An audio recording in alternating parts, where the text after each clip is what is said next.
Bienvenidos al Devocional en Casa 2026, su historia, nuestra historia. Esta semana hemos estado en el libro de Isaías. Hoy continuamos con el capítulo 53 y nos acompaña Adam, que ha sido el anciano aquí de Redil Estadio, que nos... ¿Anciano por qué? ¿No es un insulto? No. No. Para quienes no saben, le decimos a los hermanos invitados acá, varios de ellos ancianos, es porque en nuestra iglesia, Redil Estadio, tenemos una forma de gobierno plural en el que el pastorado de la iglesia está tanto en los pastores que la iglesia sostiene como en los hermanos como Adam, que son ancianos laicos de la iglesia, que nos sirven y nos pastorean en muchas áreas de la iglesia, nos enseñan, nos acompañan.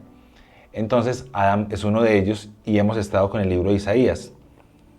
Adam, hoy vamos en el 53 y lo que vimos fue, primero, esta visión del llamamiento de Isaías y entendimos que en esa primera sección Isaías es denuncia y juicio a este pueblo. Sí, así es. Acabamos de ver en el episodio anterior el 40, donde después de que empieza el exilio, el Señor consuela a este pueblo con esperanza. Así es. ¿Y qué vamos a ver en el 53? Sí, pues aquí en el 53 tiene mucho que ver con ese propósito principal que hablábamos, la idea central del libro de Isaías, que es Dios es salvación. Dios es el que salva. ¿Y cómo lo hace? Por medio de este Mesías, ¿verdad? Que va a enviar. Y en particular nos va a revelar algunas cosas del Mesías que no se ha revelado anteriormente en la Escritura. Hablábamos de que venía un rey, ¿cierto? Ese rey poderoso, ese rey que va a traer libertad al pueblo. Pero luego también aquí hay el aspecto de que ese rey sufriría, habría un sufrimiento. Entonces hay una serie en Isaías de cantos del siervo. Hay 4 cantos del siervo, así como hemos visto el canto de María o el canto de Ana, ¿cierto? Pues están los cantos del siervo. Son 4 y están a lo largo de esta segunda sección de Isaías. Entonces este siervo del que vamos a ver esos 4 cantos es el siervo, el ungido, Así es. el escogido del Señor, el siervo del Señor que es el Mesías, el Salvador del pueblo. Así es, así es. Y digamos, cada uno de los capítulos o de estos 4 cantos tienen como un enfoque y aportan algo nuevo y distinto sobre este siervo que es el Mesías, que es Jesús. Por ejemplo, el 42, que es el primer canto, habla de cómo este siervo traería justicia. ¿Ok? Luego está el 49, es el segundo canto, que habla acerca de la restauración y de la salvación que traería el Mesías. Y luego en el 50 habla de la obediencia. Ya está entrando como a quién es Él, ¿cierto? Y su obediencia que iba a implicar un sufrimiento, que era algo ya como quizás nuevo, que no se había revelado acerca de este rey que vendría, este rey prometido, que va a ser obediente aún hasta la muerte. Implica el sufrimiento. Y luego llegamos a que este es como el último de esos 4 cantos del siervo, que es el capítulo 53, y nos va a adentrar ya en más detalle sobre el sufrimiento y el triunfo también de este siervo sufriente. De hecho, arranca desde el 52. Uno mira como la división y diría, pues debería arrancar el capítulo como para conectarlo, pero bueno, ahí tenemos un subtítulo en las Biblias, si usan la NBLA, que tiene el subtítulo de sufrimiento y gloria del siervo del Señor, desde el versículo 13 en el 52. Entonces, o sea que desde el 52, para quienes en la casa estudian un poquito más y lo leen, ahí arranca, pero vamos a centrarnos en los versículos 4 al 7. Es correcto. Del 53. Así es. Es curioso que igual este texto desde el 13 en el 52 arranca hablando, digamos, de la exaltación de este siervo. Porque dice, mi siervo prosperará, será enaltecido, levantado y en gran manera exaltado. Ese es el 13 del 52. Pero rápidamente cambia al sufrimiento que es necesario para llegar a esa exaltación. No hay exaltación sin primero el sufrimiento. Wow. Entonces, ahí es donde llegamos a los versículos que vamos a leer, ¿verdad? Leemos del 4 al 7, entonces... Lo voy a leer. Dale, listo. Dale. Okay. Dice, ciertamente, Él llevó nuestras enfermedades y cargó con nuestros dolores. Con todo, nosotros lo tuvimos por azotado, por herido de Dios y afligido. Pero Él fue herido por nuestras transgresiones, molido por nuestras iniquidades. El castigo por nuestra paz cayó sobre Él, y por sus heridas hemos sido sanados. Todos nosotros nos descarriamos como ovejas, nos apartamos cada cual por su camino, pero el Señor hizo que cayera sobre él la iniquidad de todos nosotros. Fue oprimido y afligido, pero no abrió su boca. Como cordero que es llevado al matadero y como oveja que ante sus trasquiladores permanece muda, él no abrió su boca. Este es un texto bastante conocido también. Sí, así es. De hecho, todo el capítulo tiene muchos elementos que mucha gente reconocería si se sientan a leer todo el capítulo. Es hermoso, es de mucho peso también, porque uno empieza a ver como pues el sufrimiento tan pesado, ¿no? que enfrenta Jesús y que es por causa de nuestro pecado. Entonces, eso nos va llevando también como a lo que quisiéramos mirar quizá de confesión, porque estoy pensando como en que uno tan fácilmente trivializa el pecado, o hasta convive con ciertos pecados que vemos como chiquitos, que no son como tan, a veces no tienen tantas consecuencias, entonces pensamos que no son tan graves, pero eso llevó a Jesús a esto. O sea, y nos habla unas palabras como molido. ¿Cómo es eso, no? Los que han visto, una persona sea molida. Sí, ¿cómo se ve eso físicamente? Y los que han visto de pronto la película, ¿cierto? De la Pasión de Cristo, pues nos da una idea quizás de cómo podía verse algo así. ¿Cómo es molido? Bueno, eso es por mi mentira, o por mi orgullo, o por todos esos pecados que a veces no son tan visibles, pero que están allí y que... Los que hablábamos ahorita, de ofender a alguien, sí, que decimos, pero yo no le hice nada. Sí, y eso refleja el odio que Dios tiene por el pecado.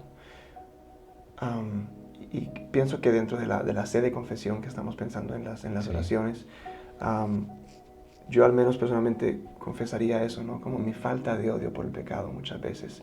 Y se ve reflejado aquí el odio que Dios tiene por el pecado, por ese sufrimiento que Jesús padece aquí, ¿no? Sí. Herido de Dios, oprimido y afligido, ¿verdad? Y tantas descripciones aquí tan vívidas de lo que Él sufre. Y es por lo abominable que es el pecado ante Dios. Entonces, sí, pienso que quizás si fuéramos a hablar de la confesión, pues sería como en esa área que enfocaría, mira, todo el dolor, la aflicción, el sufrimiento que Jesús... Él fue herido por nuestras transgresiones. Fue herido por eso. Así es. A causa de eso. Sí, eso, tremendo, hermano. Bueno, y en la adoración. Y luego en la adoración, sí, pues, yo no sé, no dice esto aquí en cuanto a este atributo de la fidelidad de Dios. Pero uno como sabe que 750 años después, esto ocurre en un lugar específico con Jesús que ha venido, ¿verdad? Y Él está en esa cruz y se cumple la palabra de Dios. Entonces, su fidelidad a su palabra, ¿no? A su promesa. A su promesa, exactamente. Entonces, como adorarlo a Él porque Él cumple el plan que tiene.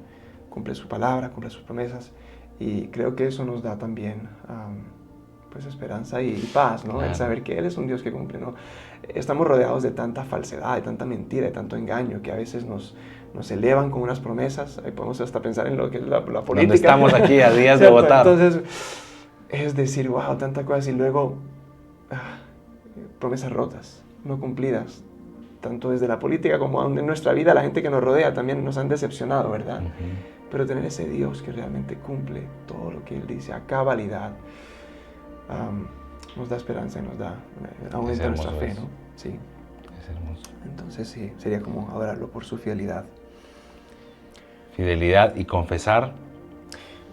Sí. Sí, confesar, digamos, quizá yo decía pues la falta del odio por el pecado que uno debiera tener, que se ve con ese peso de lo que sufre Jesús. Sí. El odio que Dios tiene por el pecado. Oremos. Sí. Voy a orar esta parte. Okay. Señor, las implicaciones que tiene para ti poner en este siervo el sufrimiento, en tu Hijo. Ciertamente Él llevó nuestras enfermedades. Él cargó con nuestros dolores. Con todo nosotros lo tuvimos como azotado, por herido de Dios y afligido. Señor, nosotros no alcanzamos a imaginar no solo lo que físicamente pasó en Cristo y el sufrimiento que recibió y el castigo por nuestro pecado, sino las implicaciones espirituales, las implicaciones profundas más allá de lo físico, que significan que el Hijo de Dios esté colgado en una cruz, sufriendo, cuando es perfecto, cuando es santo, cuando nunca ha conocido el pecado, y que Dios haya puesto a su propio Hijo allí en la cruz para pagar nuestra deuda. Aquí lo vemos, Señor, como una promesa y te adoramos, como decía Adam, porque hoy podemos leer Isaías pensando que ya esta promesa se cumplió en Cristo. Tantos hombres en tantos siglos pudieron haber visto esto antes de la llegada de Jesús, un texto conocido en su religión y en su cultura, pero ahora nosotros hemos visto el cumplimiento y saboreamos la gracia de esta promesa cumplida. Señor, ¿cómo no confiar en ti? ¿Cómo no confiar que estas promesas que para ti, Señor, no son en la temporalidad que son para nosotros, y que tú no ves lo difícil que es para nosotros la vida, el cumplimiento de las promesas de Dios, que a veces parecen para nosotros una cuestión de tanta fe, porque parecen tan imposibles para nosotros, pero en tu fidelidad, Señor, lo que tú te has comprometido a hacer, eso harás. Y lo que tú dices que tú harás, tú lo cumplirás, Señor. ¿Cómo no confiar en ti? ¿Cómo, Señor, no derribar también esta confianza que tenemos en tantas cosas, en tantas voces, en tantas personas? Señor, que nos ha demostrado que el único fiel a tus promesas, a sus promesas, eres tú, Señor. Señor, gracias por esta promesa que a través de Isaías diste, que nosotros vimos ya cumplida en nuestra vida, Señor. Somos libres de la implicación de la muerte, del pecado, por estos dolores, por estas enfermedades que tú llevaste, por esto que tú fuiste herido de Dios y afligido, por esto que fuiste molido, por esto que fuiste castigado. Ahora nosotros experimentamos la libertad de la muerte eterna, Señor. Gracias por eso. Te adoramos, Señor, por ser quien eres. Te adoramos por cumplir tus promesas. Un atributo más que vemos aquí en Isaías. Ya hemos visto tu santidad, hemos visto que eres creador, que eres poderoso. Y ahora vemos aquí que eres fiel a tus promesas, Señor. En el nombre de Jesús. Bueno, hermanos y familia, continuamos con este devocional en casa. Vamos a hacer una pequeña pausa para escuchar y meditar en esta canción y ya regresamos. Mi esperanza está en Jesús, solo en su sangre y rectitud, solo en su nombre mi confianza yo pondré. Al no poder su rostro ver, descansaré en su gracia fiel, y en la tormenta mi ancla firme está en él. En Cristo la roca fuerte, firme, estaré de pie, todo lo demás arena es.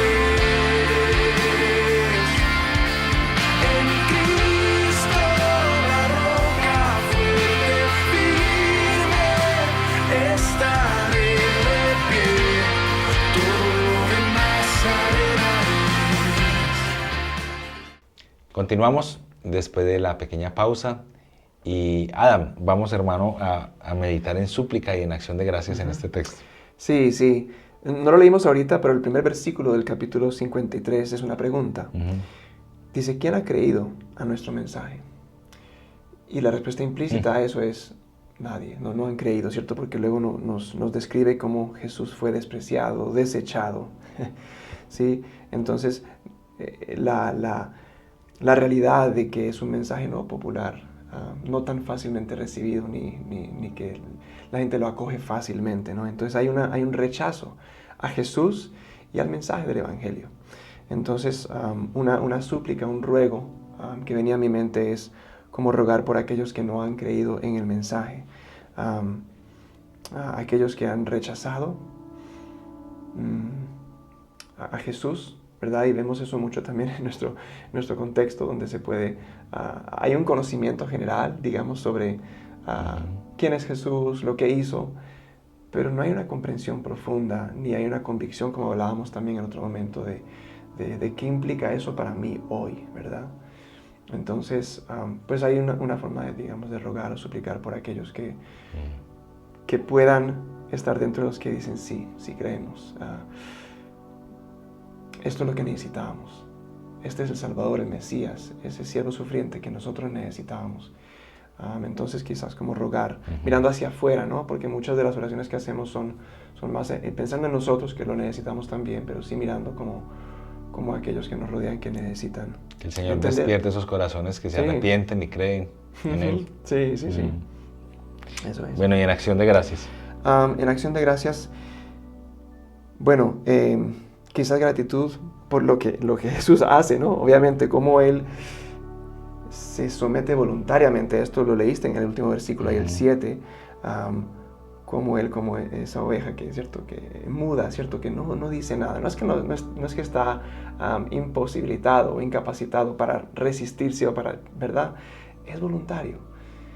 Es obediente. Es obediente, sí, es obediente al Padre y voluntariamente se dirige hacia algo que va a ser muy difícil para Él, pero que es la respuesta que nosotros como humanidad necesitamos, ¿verdad? Entonces, y está todo este tema del sustituto ahí, que da mucha gratitud también, porque yo merecía estar allí, ¿no? Entonces ahí está el tema de que fue molido, ¿por qué? Por nuestras iniquidades, fue herido por nuestras transgresiones.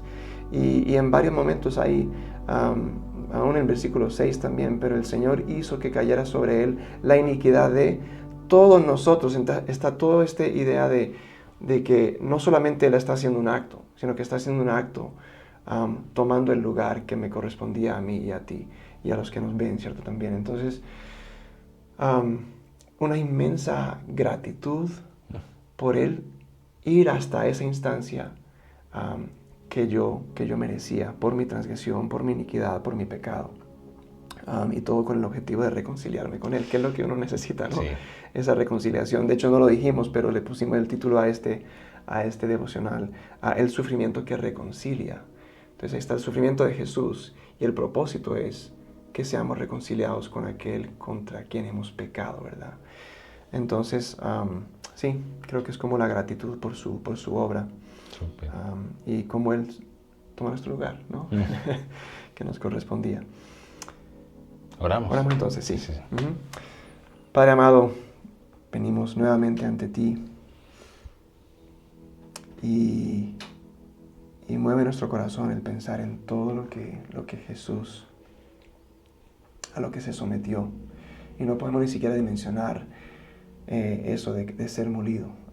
Aún todo el dolor físico, pero también la carga del pecado de la humanidad sobre sus hombros.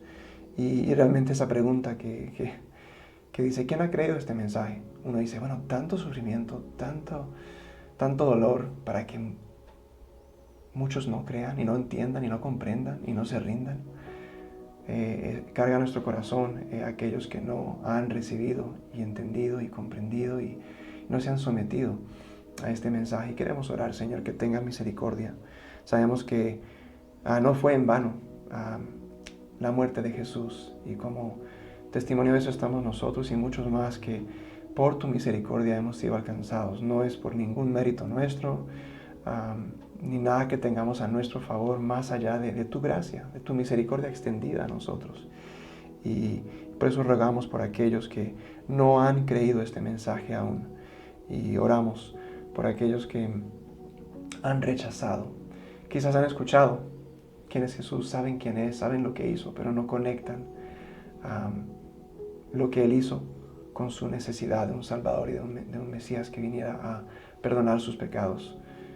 Y oramos, Señor, que tú traigas esa revelación. Tú te has revelado en tu palabra y de alguna forma misteriosa también nos usas a nosotros como instrumentos para que otros comprendan y te vean a ti. Y ahí entra la parte como de la acción también, como nosotros somos aquellos que hemos de reflejar el Evangelio a quienes nos rodean.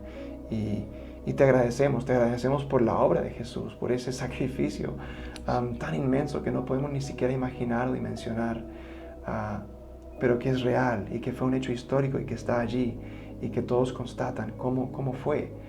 Y aún desde 700 años o más antes está este detalle que explica cómo iba a ser el sufrimiento de este siervo rey que vendría y en sustitución por nosotros. Eso nos llena de gratitud, de pensar, wow, Señor, gracias por esa entrega, gracias porque fue algo voluntario que hiciste en obediencia al Padre, pero también en amor a nosotros, a tus hijos, y estamos necesitados de eso, de esa obra salvífica. Y pedimos que nos ayudes a caminar en esa reconciliación que lograste a través de esta obra sustitutiva, de estar en esa cruz en lugar nuestro. Tú no pecaste, no merecías estar allí, nosotros sí, y sin embargo tomaste ese lugar. Y pedimos, Señor, que nos ayudes a caminar en esa reconciliación, en esa relación restaurada con el Padre, y que aquellos que nos rodean puedan verte a ti en nosotros, y así seamos el reflejo del Padre. Esto lo oramos, lo suplicamos y te agradecemos por esa obra. En el nombre de Jesús. Amén. Amén. Muchas gracias. Bueno, hermanos y familia, amigos, hemos llegado al final de este devocional en casa. Un capítulo hermoso, el capítulo 53. Te animamos a que leas 52 también para que veas un poco más de estas palabras de Isaías citando a nuestro siervo sufriente, a Jesús. Bueno, gracias por estar aquí en este devocional. Compártelo con más personas, deja tu comentario, tu petición de oración o agradecimiento y nos vemos en un siguiente episodio. Que Dios te bendiga.